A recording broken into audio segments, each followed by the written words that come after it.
Olá pessoal, bem-vindos à disciplina de Deontologia e Legislação Farmacêutica.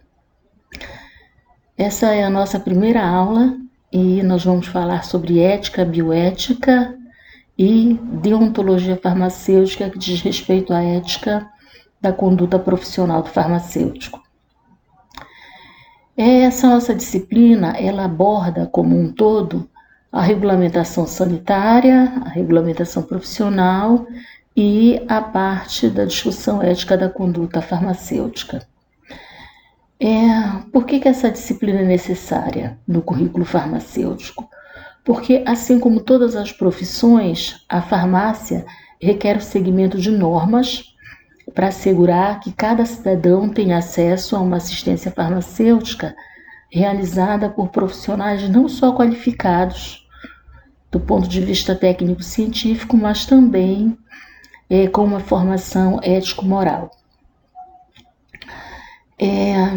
Então, nós vamos falar nessa primeira aula sobre ética e bioética, e falar sobre ética na atualidade, sem dúvida que é um grande desafio, visto que alguns dos principais valores morais são vistos como superados.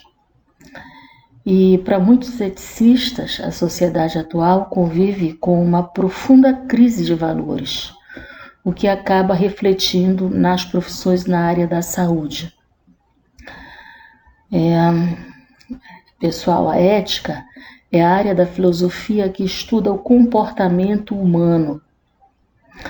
Então, quando estudamos ética, é necessário que mergulhemos numa parte da filosofia que se preocupa com as reflexões sobre as ações e o comportamento humano, ok? A palavra filosofia vem do grego philos e sofia, sabedoria. Então, o significado da palavra filosofia é afinidade pela sabedoria. Então, a filosofia é o estudo das inquietações da existência humana em busca da verdade. Ou seja, é a investigação crítica e racional dos princípios relacionados ao mundo e ao homem. Então, ela tenta responder às grandes perguntas da existência. Qual a origem de tudo? Qual o sentido da vida? Qual o modo correto de agir na vida? Essa última pergunta está relacionada com a ciência ou teoria do comportamento moral dos homens em sociedade, que diz respeito à ética. E são inúmeros os filósofos que contribuíram para as reflexões sobre as ações humanas ou sobre a ética, para as teorias sobre o comportamento humano, como Platão, Aristóteles, Santo Agostinho, São Tomás de Aquino, Descartes, Spinoza, Kant, Nietzsche, Weber, Freud, Foucault. Naturalmente, aqui nessa disciplina, que é uma disciplina para farmacêuticos e não para filósofos, nós não vamos utilizar a contribuição de todos esses pensadores. Mas é necessário, para falarmos de ética, sem dúvida, que pelo menos os primeiros filósofos que deram início à discussão sobre ética, nós tenhamos que utilizar das suas definições e conceitos, para que a gente possa emergir para uma discussão sobre ética e conduta profissional, ok? Então, vamos lá.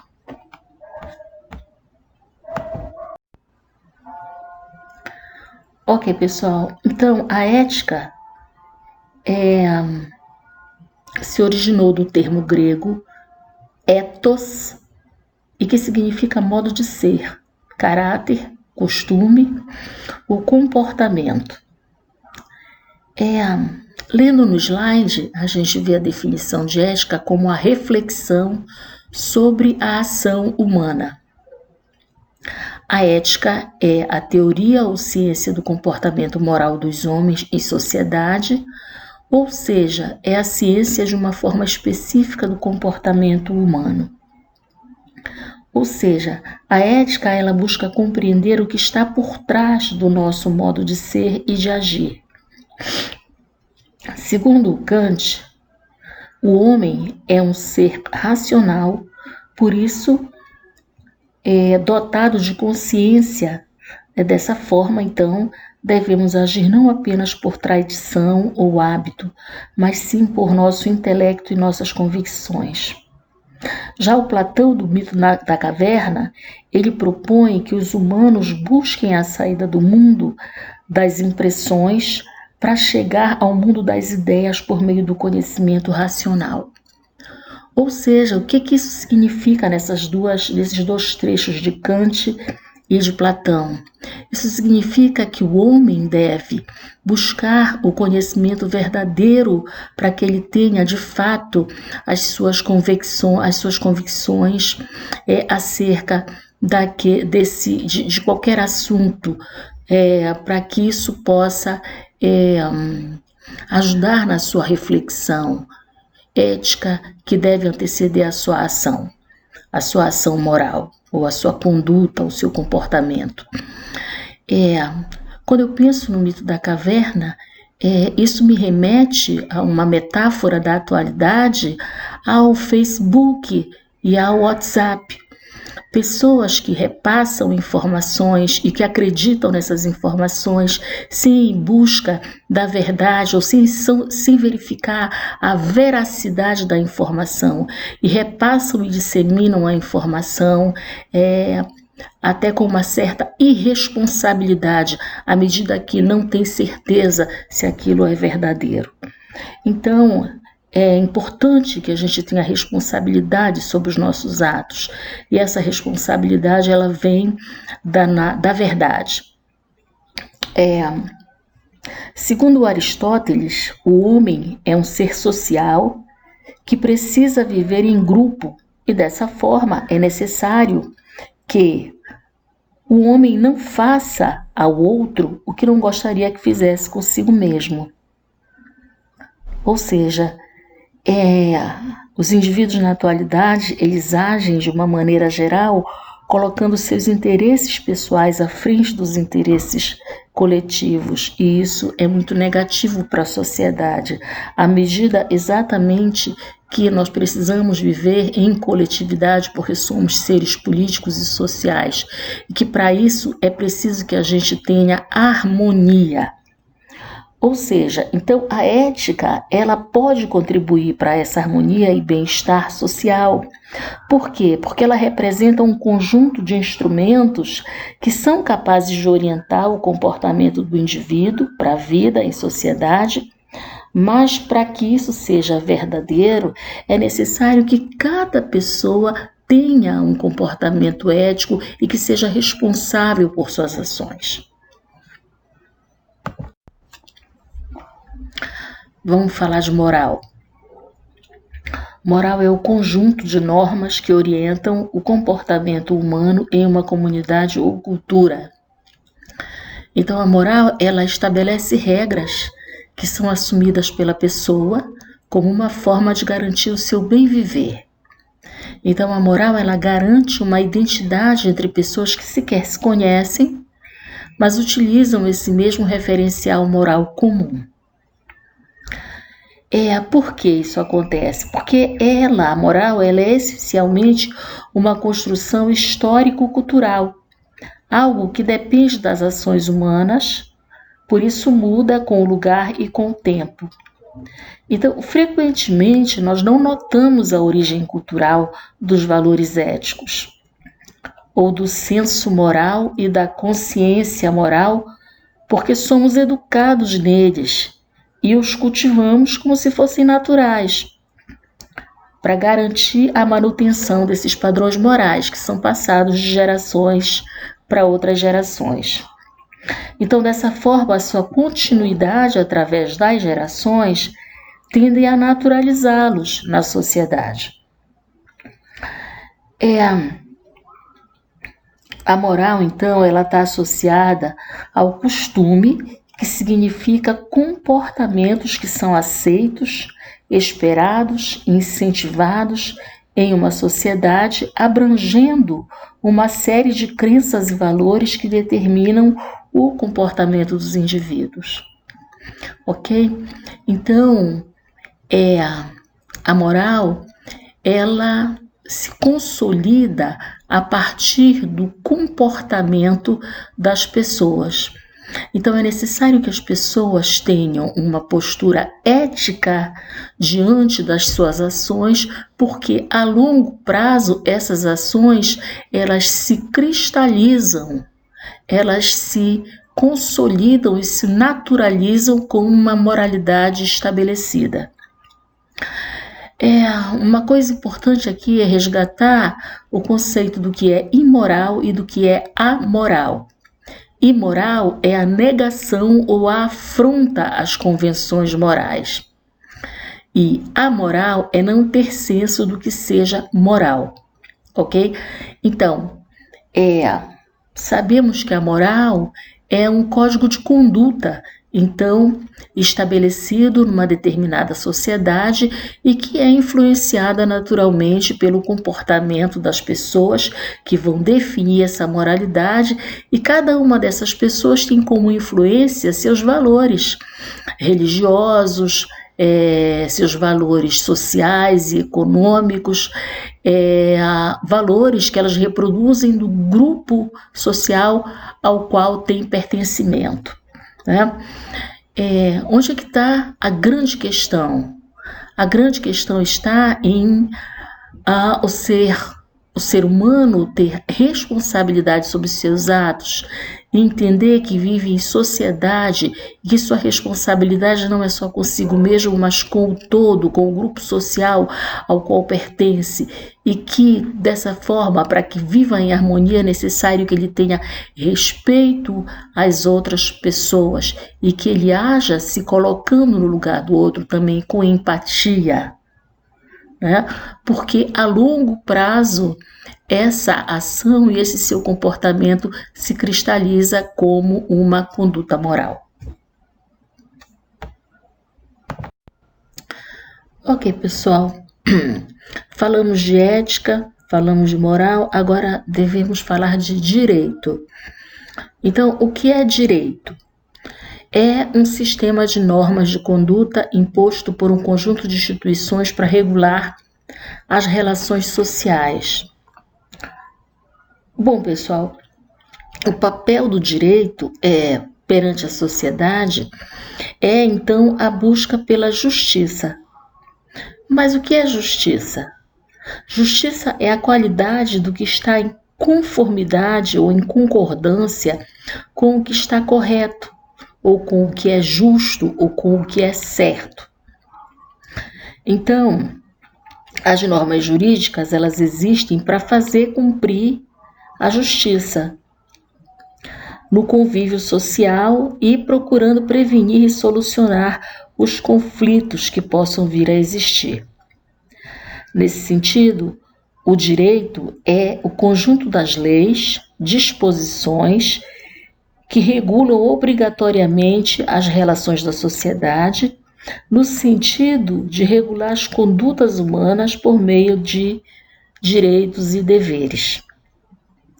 Ok? Então, enquanto a norma moral, ela determina ao homem qual a conduta a seguir para o seu aperfeiçoamento como homem entre as possíveis condutas dele mesmo, as normas jurídicas, elas existem, então, para facilitar, então, o convívio social, prevenindo e solucionando os possíveis conflitos.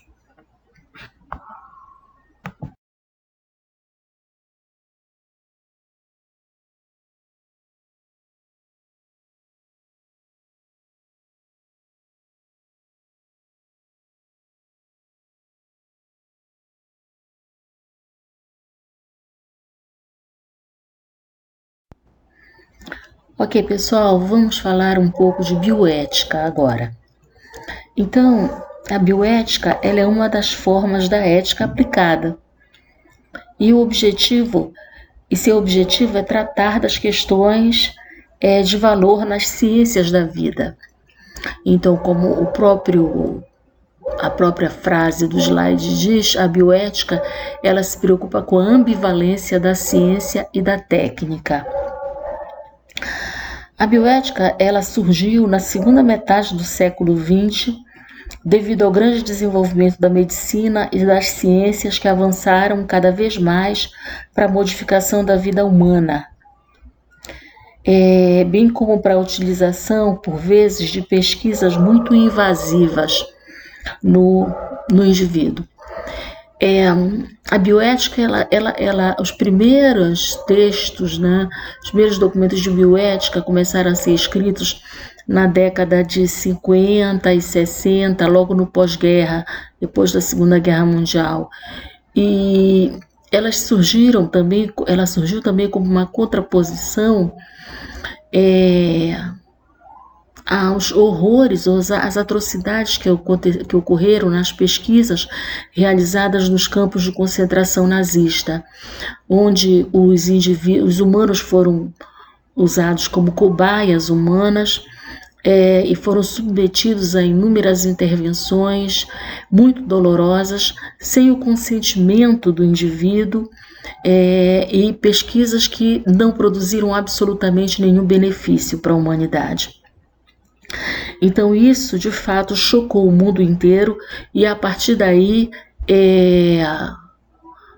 se iniciou uma discussão a nível mundial e vários filósofos e pensadores se debruçaram sobre esse tema para começar a discutir sobre a pesquisa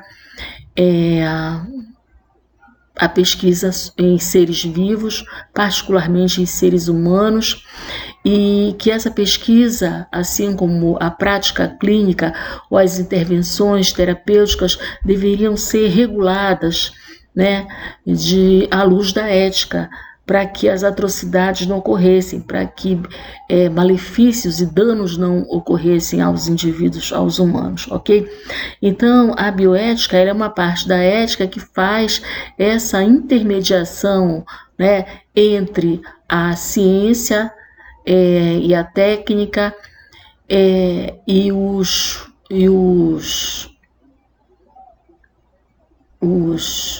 resultados, digamos assim, que essa ciência pode produzir para os indivíduos, ok?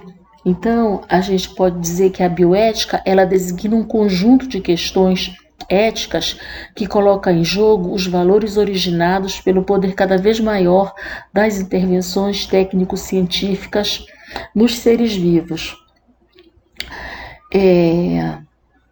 A gente sabe que o uso de tecnologias em saúde proporcionou, por exemplo, os medicamentos, né, proporcionaram uma incontestável melhora dos índices de saúde nos seres humanos, inclusive são os responsáveis pelo aumento do tempo de vida das pessoas. Entretanto, a má utilização dessas tecnologias também acarreta um risco muito grande que pode levar à morte ou a danos irreversíveis às pessoas. Então, é necessário que a bioética é necessária exatamente para mediar essa situação, porque à medida que a tecnologia ela traz o benefício, ela também pode trazer um malefício. Então, o objetivo da bioética é humanizar o progresso científico e a visão tecno-instrumental que os indivíduos têm do mundo, uma vez que o uso inapropriado da ciência pode conduzir a uma desumanização do homem. Então, a bioética, ela existe nesse sentido.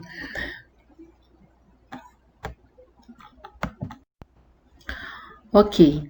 Então, o modelo que é seguido no Brasil para a realização da avaliação bioética é o modelo do principialismo, que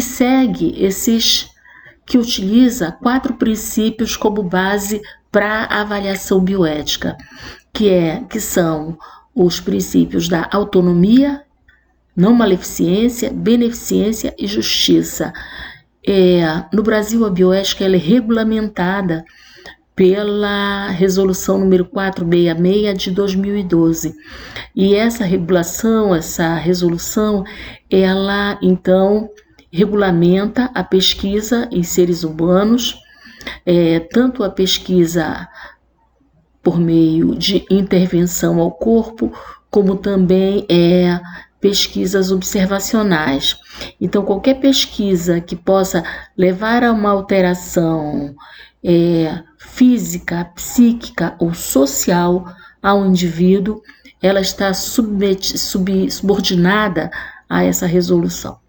Então, essa foi uma maneira que o Conselho Nacional de Saúde do Brasil entendeu para institucionalizar a bioética nas instituições de pesquisa e também de saúde. E dessa forma essa resolução orienta como os comitês de ética devem conduzir uma avaliação bioética de um projeto de pesquisa com seres humanos. E da mesma forma, essa resolução também orienta a prática, a conduta dos profissionais na área da saúde.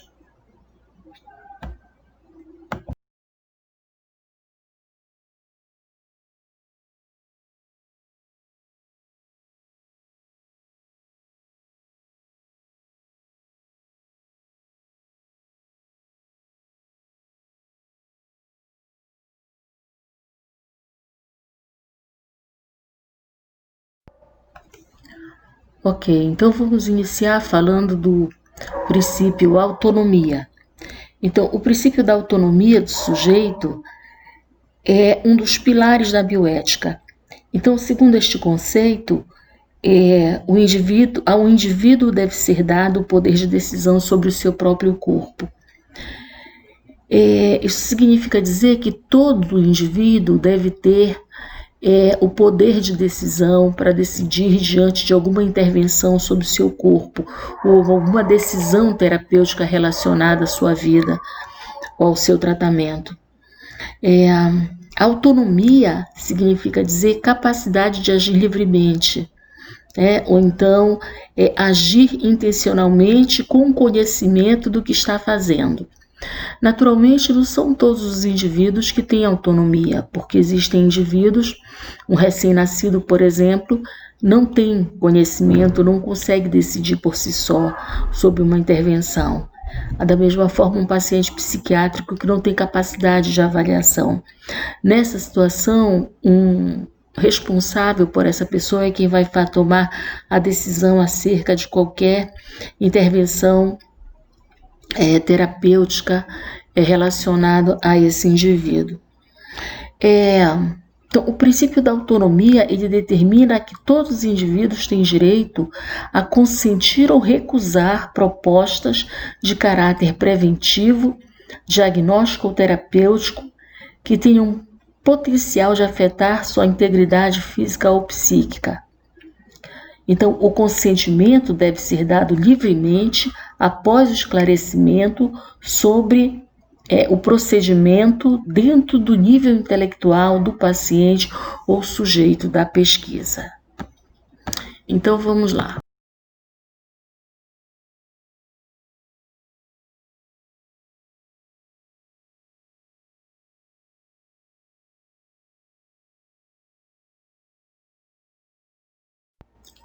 Então, contemplando esse princípio da autonomia, a resolução número 466, ela estabelece que toda pesquisa deve ter, então, um documento denominado Termos de Consentimento Livre e Esclarecido.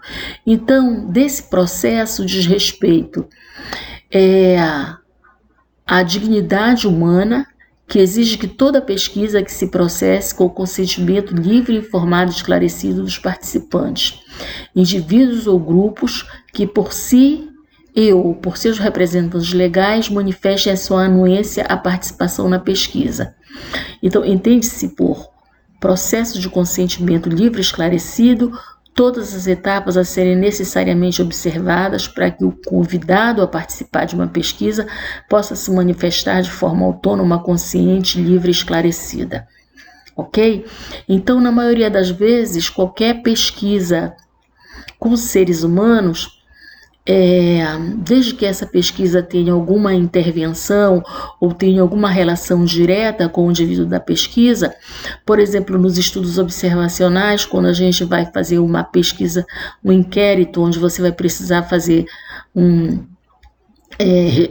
utilizar um questionário para que o indivíduo responda, né? Esse questionário, para fazer esse tipo de pesquisa também é necessário que você tenha um termo de consentimento livre e informado, assim como qualquer intervenção direta no corpo do indivíduo.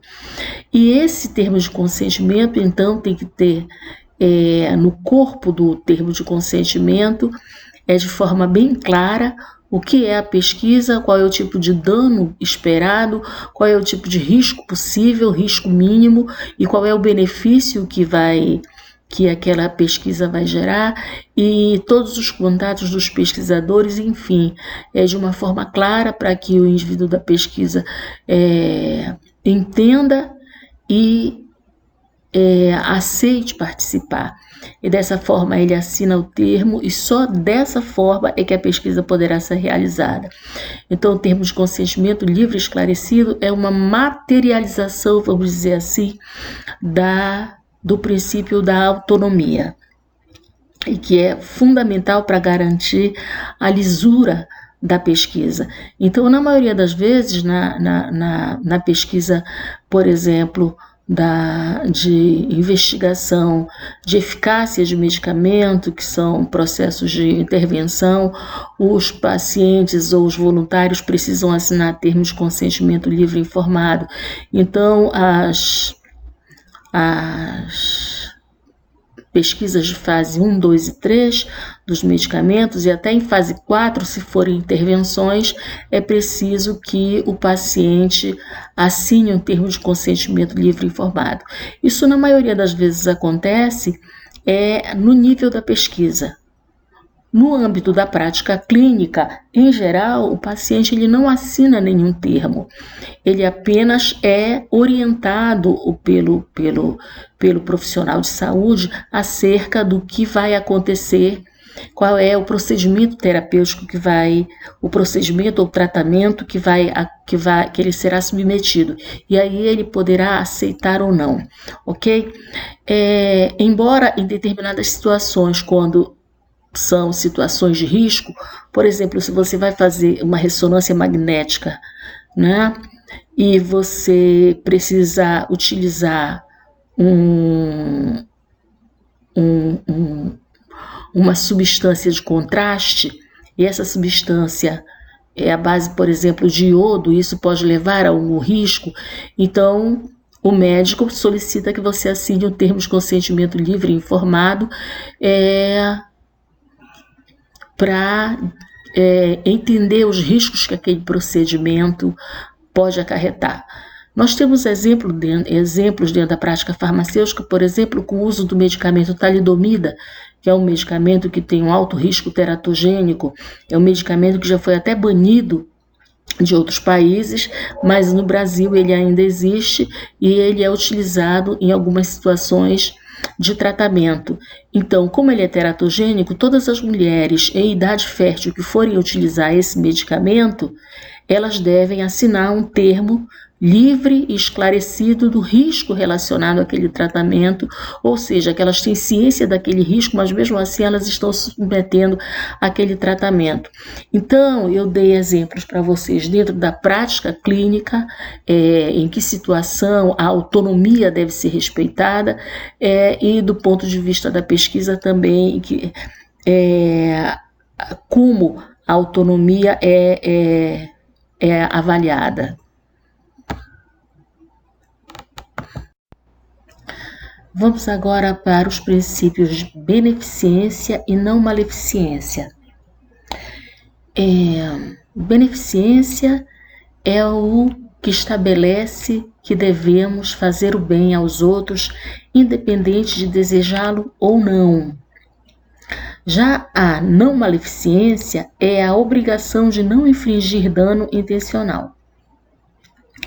Então vejam que esses princípios são complementares, porém são diferentes.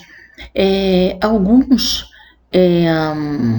pesquisadores até dizem que não há diferença entre beneficência e não maleficência, mas é óbvio que tem, né? São coisas bem diferentes. O fato de você não infligir dano a alguém, de você não causar mal a alguém, não significa que você está fazendo o bem, né? O fato de você não infligir dano intencional a alguém é o seu dever enquanto profissional da área da saúde, né? Então, a não maleficência, segundo Hipócrates, na máxima hipocrática, primo non nocere, determina que, antes de tudo, não cause dano. Então, se você não conseguir fazer o bem, deve evitar fazer o mal, ou seja, não causar o dano. Então, está implícito na prática de qualquer um profissional da saúde não infligir dano intencional. E também deve produzir o bem. Tá? O fato de você não produzir o dano, né, não significa que você está produzindo o bem. O bem é o produto da sua intervenção enquanto profissional de saúde. Quer dizer, o benefício terapêutico esperado da sua intervenção é o produto final da sua ação. Ok? Então, esses são os outros dois princípios da bioética e que são orientadores da postura ou da conduta do profissional diante da sua prática ou diante da pesquisa. Vamos falar agora de justiça, que é o quarto princípio bioético. A justiça aqui nós vamos tratar como a equidade, ou seja, uma igualdade com justiça. Isso significa dizer que todos os indivíduos devem ser tratados de forma igual, respeitando a sua desigualdade. Isso significa que igualdade é dar as mesmas oportunidades a todas as pessoas. Agora, entendendo que essas pessoas, elas não são iguais, elas têm demandas pessoais diferentes por conta do seu nível socioeconômico, por conta da sua cultura, por conta de seus valores, por conta de N questões.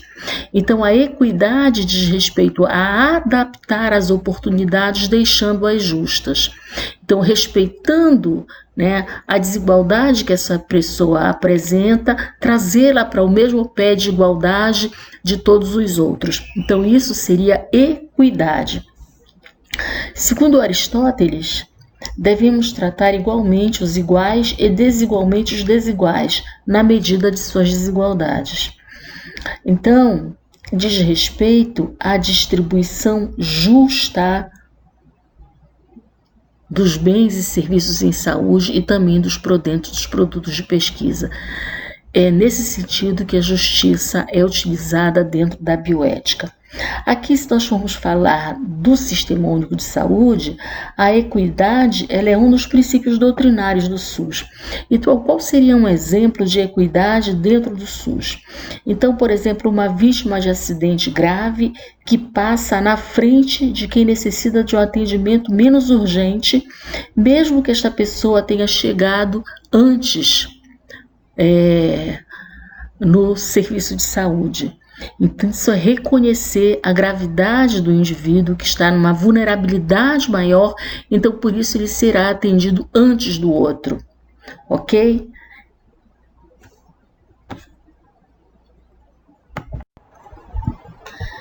Ok, pessoal, então vamos falar agora da ética profissional. E a ética profissional, ela é uma parte da ciência moral. Então, ela age no campo da ação do indivíduo em seu meio social no trabalho. Então, a ética profissional, ela permite que o indivíduo interaja em consonância com os valores que norteiam a sua inserção na praxis profissional e no seu papel social. Entretanto, mais do que um código de conduta ou normas a serem seguidas, É tarefa da ética profissional realizar uma reflexão crítica diante de cada situação da prática profissional. Ok. Então, considera-se como princípios básicos para a formação do caráter ético, para a dotação do profissional da área da saúde, o respeito à vida humana, a solidariedade, a preservação da vida, ou seja, a índole, a inclinação para o alívio do sofrimento do outro ou alguém, né? O profissional farmacêutico é um profissional da área da saúde, é um profissional de saúde, cujo objetivo final da sua atividade profissional é a vida. Então, a ética é a consciência que norteia a ação do profissional.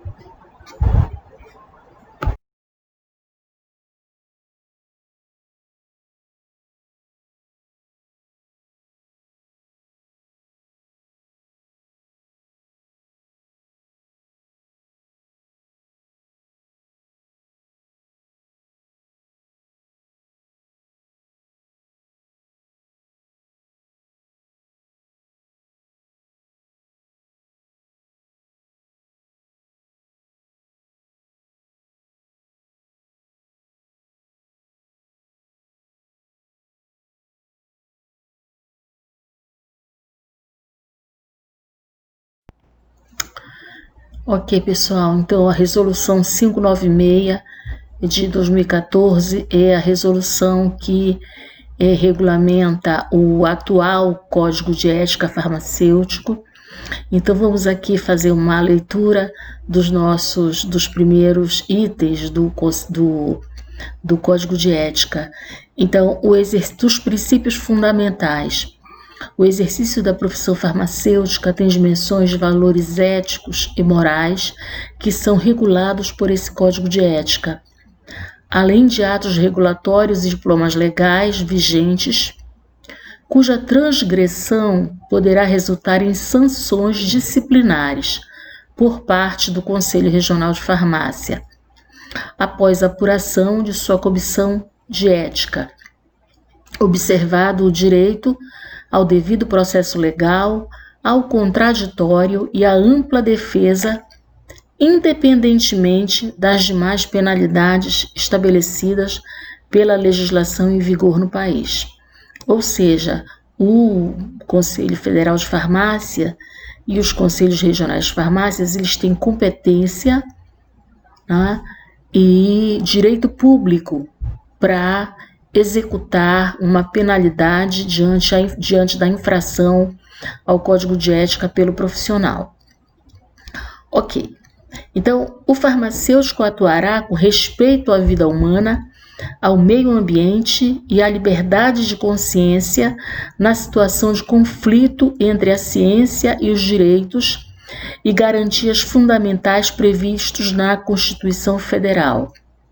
Ok, então o farmacêutico é um profissional que tem uma formação técnico-científica, ele deve trabalhar à luz da ciência, entretanto, ele deve garantir o direito fundamental da pessoa humana, com respeito à vida, ao ambiente e à liberdade.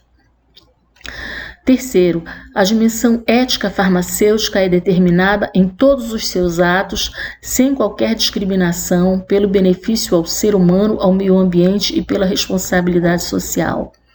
Ok, então o profissional farmacêutico é um profissional da área da saúde, o objetivo maior do profissional, a finalidade última dele é o paciente, ou é a vida, a manutenção da vida e da qualidade de vida dos seres humanos, reduzindo e minimizando a dor desses usuários. Então, o farmacêutico sempre trabalhará com essa intenção, imbuído da vontade de reduzir o sofrimento humano e melhorar a qualidade de vida dessas pessoas.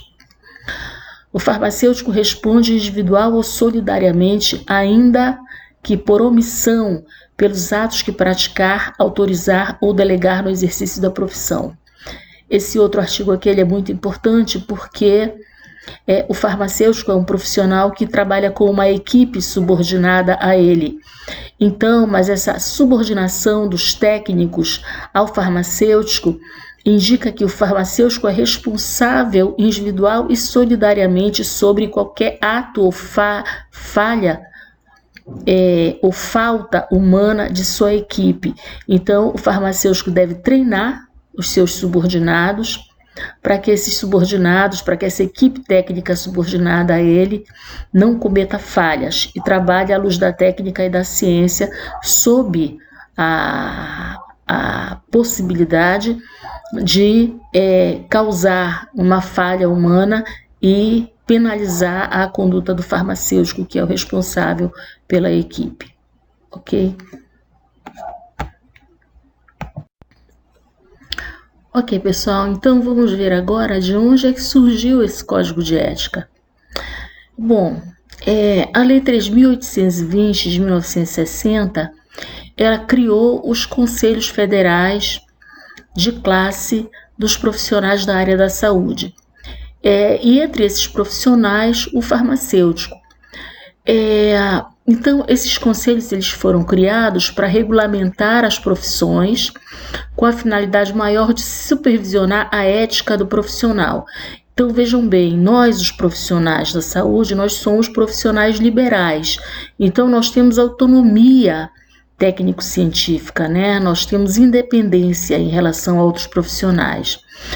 Dessa forma, é necessário que um conselho de classe regulamente e fiscalize a nossa conduta diante da sociedade em defesa da sociedade, para proteger essa sociedade das nossas ações, quando essas ações forem inadequadas ou oferecerem alguma falta grave a essa sociedade.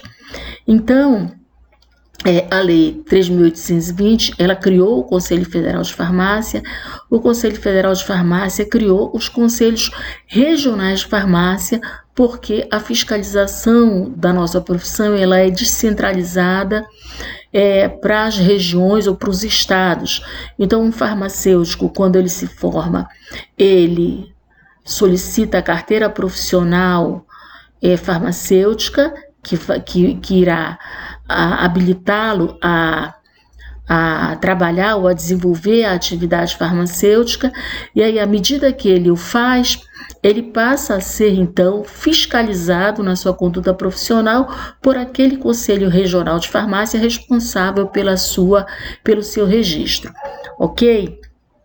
Então, o Conselho Federal de Farmácia, ele e os Conselhos Regionais de Farmácia são destinados a zelar pelos princípios éticos da profissão e da disciplina da classe farmacêutica. Eles são dotados de personalidade jurídica e de direito público com autonomia administrativa e financeira. O que significa dizer isso? Personalidade jurídica de direito público.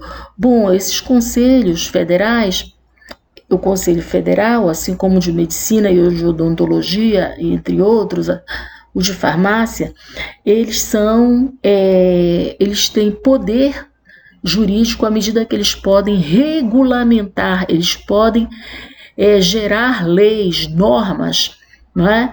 E obrigar que o farmacêutico cumpra, dentro do seu exercício profissional, essa regulamentação. E para isso, os conselhos regionais de farmácia vão fiscalizar a conduta do profissional à luz da regulação que o Conselho Federal de Farmácia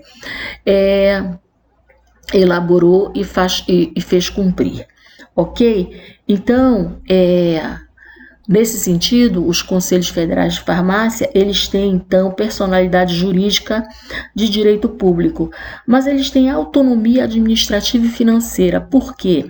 Bom, eles têm autonomia financeira porque eles se autossustentam. De onde vêm os recursos do Conselho Federal de Farmácia? Vem da anuidade dos farmacêuticos.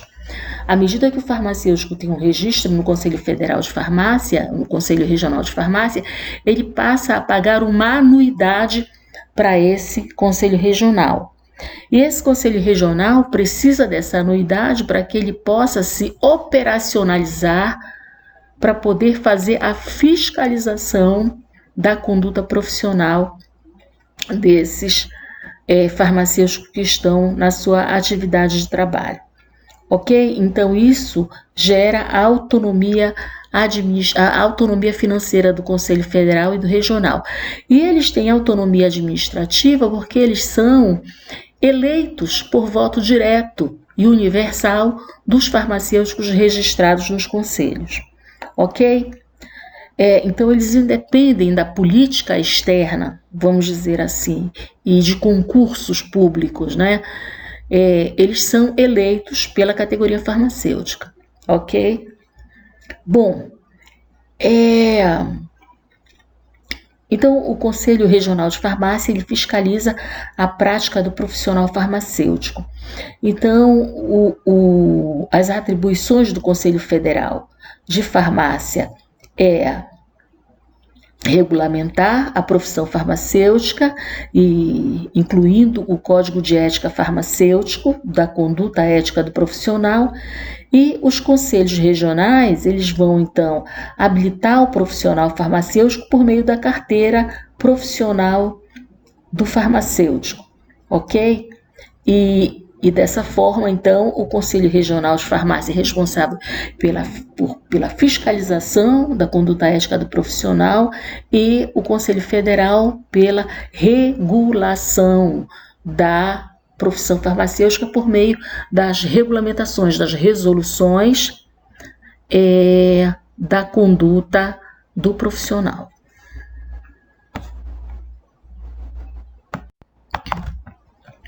Bom, entre as atribuições do Conselho Federal de Farmácia está também a regulamentação do âmbito profissional farmacêutico.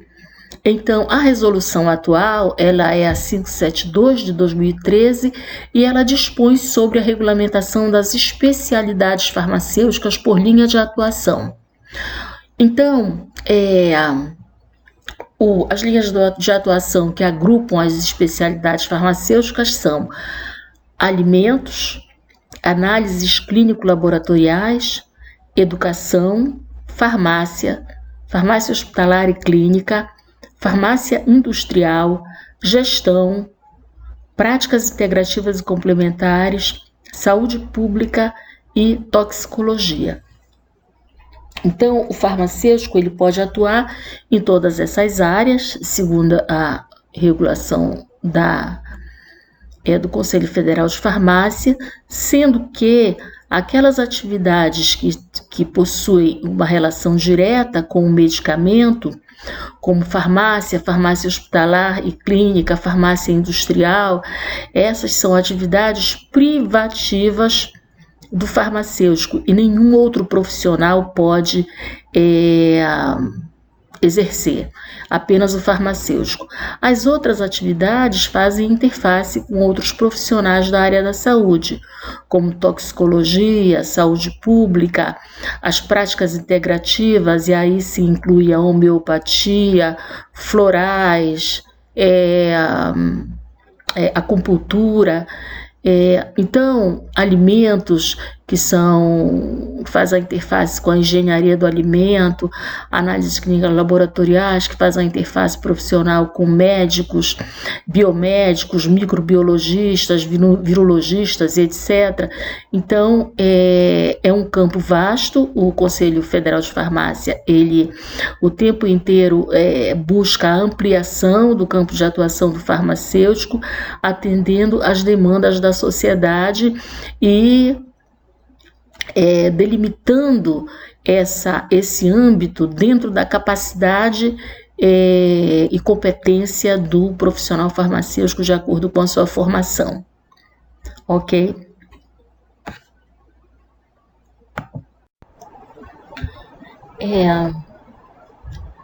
Aqui temos então a resolução 596 de 21 de fevereiro de 2014 e que estabelece o Código de Ética da Profissão Farmacêutica.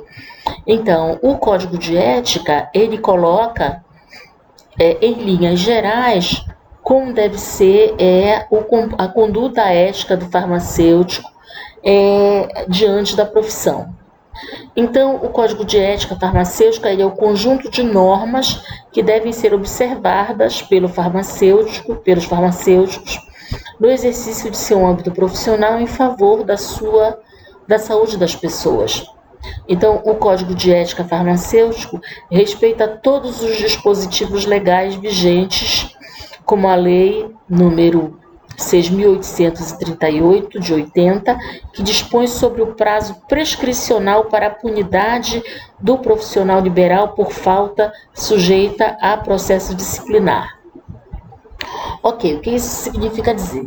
Significa dizer que o Conselho de Ética, o Conselho Federal de Farmácia, estabelece então a conduta ética do profissional e fiscaliza essa conduta ética, né? E que diante de uma infração a esse código de ética ou as condutas estabelecidas pelas resoluções que regulamentam e normatizam o exercício profissional farmacêutico, pode ser instaurado um processo ético no Conselho Regional de Farmácia e o farmacêutico vai ser, então, julgado a partir de uma comissão e depois pelos conselheiros do Conselho para avaliar o agravo produzido pela má conduta ética.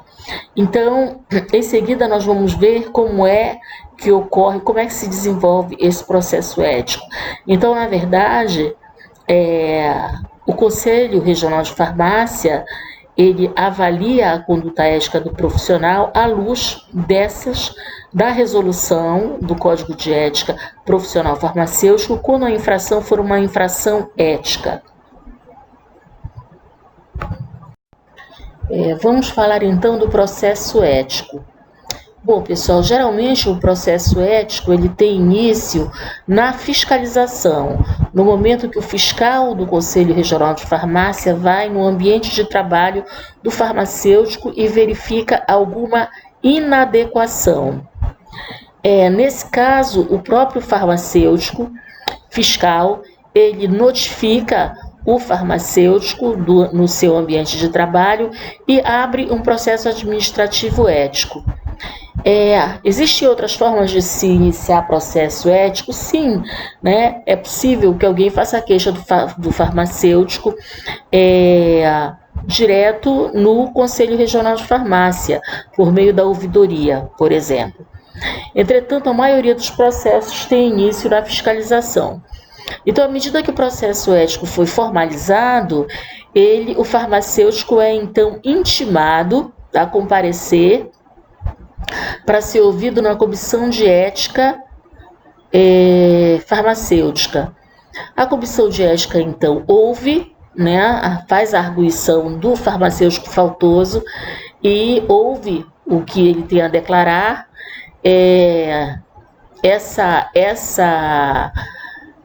Essa comissão tem, então, em torno de 15 dias para gerar um relatório.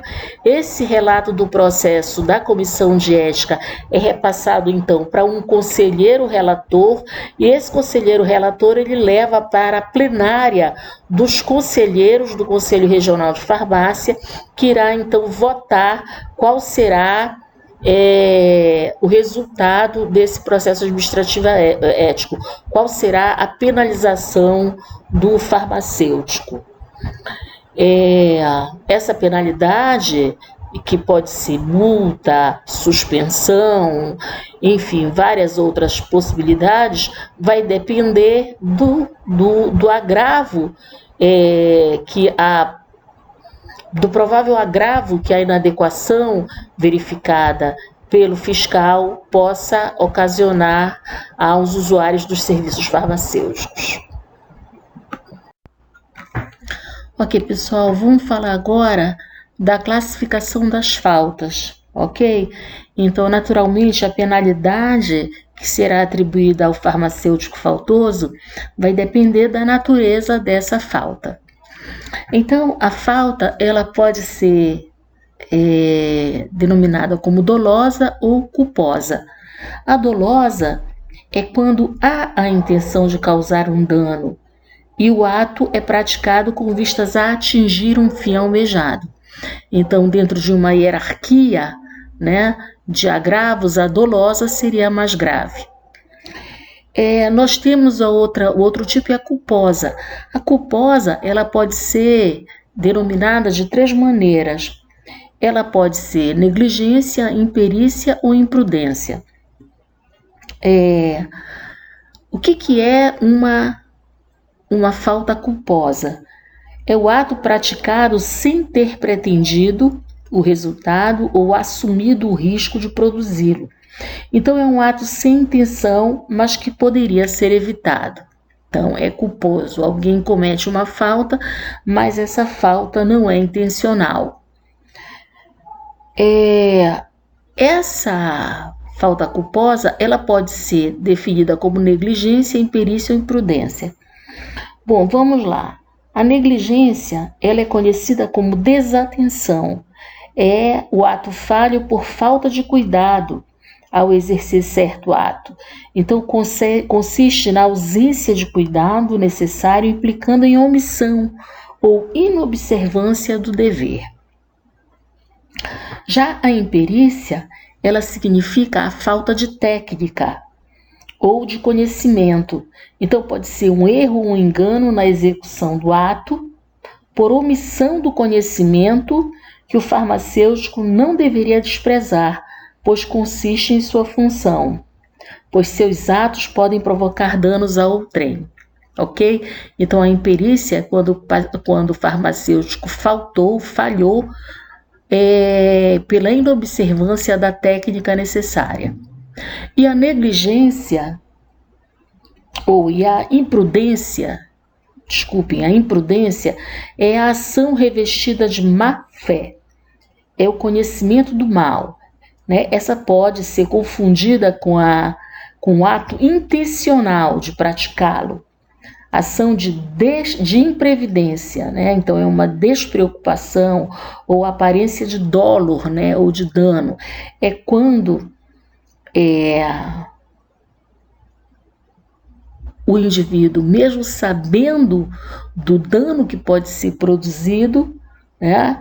Ele, mesmo com o conhecimento do mal que pode ser produzido, mesmo assim, despreocupadamente, ele continua com o ato produzindo o dano. Ok? Então, são esses os tipos de falta que serão considerados diante de uma avaliação de um processo ético profissional. Ok, pessoal, então agora vamos para as penalidades disciplinares, e essas penalidades serão aplicadas de acordo com a falta. Então, a penalidade mais leve é a advertência ou censura, e ela é aplicada verbalmente ou por ofício do presidente do Conselho Regional de Farmácia.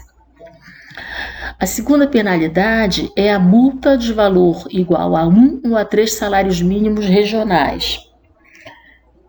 E ela é aplicada, ela é cabível na terceira falha e outras subsequentes a juízo do CRF do faltoso. Então, por exemplo, se o indivíduo já foi chamado ou advertido 1, 2, 3 vezes e ele permanece na falha, então ele passa a ser agora multado. A suspensão de 3 meses a 1 ano, que será imposta por motivo de falta grave. Então, falha grave aplicada pelo Conselho Regional de Farmácia. E aí, isso geralmente acontece quando ocorre um dano, né, ao trem. Então, se alguém ou então diante de uma inadequação da atividade profissional do farmacêutico que coloca em risco os seus usuários, os usuários dos serviços. E por fim, a eliminação. A eliminação é a cassação da carteira profissional do farmacêutico, e que acontece por incontinência pública e escandalosa, né, ou por uma postura inadequada, como, por exemplo, um paciente que tem uma dependência química de droga ou de álcool, por exemplo, isso não o torna capaz de exercer a profissão, ou falhas graves que são recorrentes. Ok? Então essas são as situações. Naturalmente aqui a gente está falando de uma forma muito generalizada, mas a falha, né, e a penalidade não é dessa forma automática, normativa, direta, né? Vai depender naturalmente da avaliação do comitê de ética, da comissão de ética na avaliação daquele caso específico, dentro da contextualização da situação que ocorreu, se houve dano, se houve agravos, né? Qual foi a resultante do ato falho do farmacêutico, e isso será discutido na plenária do Conselho Regional de Farmácia, para depois se estabelecer a penalidade disciplinar, ok? Então, da imposição de qualquer penalidade, caberá recurso no prazo de 30 dias. Então, o farmacêutico ele pode se defender diante da penalidade. Esses 30 dias contados da ciência para o Conselho Federal sem efeito suspensivo, salvo nos casos dos números 3 e 4 desse artigo. Quer dizer, no caso de suspensão e eliminação, não cabe. O efeito não será suspensivo, então não caberá. Ok? Então essas são as penalidades disciplinares, né? O Conselho Regional de Farmácia, ele executa essa penalidade porque cabe a ele fazer esse tipo de fiscalização e de controle do comportamento ético do farmacêutico em defesa da sociedade, das ações inadequadas que gerem consequências desastrosas ou consequências que levem a agravos aos indivíduos e às pessoas. Então, pessoal, aqui a gente termina a aula, concluímos nossa aula de hoje. Eu sei que foi um assunto muito concentrado. Eu coloquei aqui 2 temas, ética e bioética, e também a parte da deontologia, que aborda a organização da profissão farmacêutica e o código de ética. Enfim, mas vou enviar para vocês em anexo aí no AVA dois documentos. Um é um texto falando de ética e bioética, e o outro texto é o próprio Código de Deontologia e Legislação Farmacêutica, que são complementares à nossa aula. Então, vocês devem ler esses 2 assuntos para terem condições de responder ao exercício que na segunda aula eu vou disponibilizar no AVA, e todos os exercícios que forem colocados lá, todos os trabalhos que forem colocados, contam um ponto para somar para a nota final de vocês, ok? Então, obrigada pela participação, até a próxima.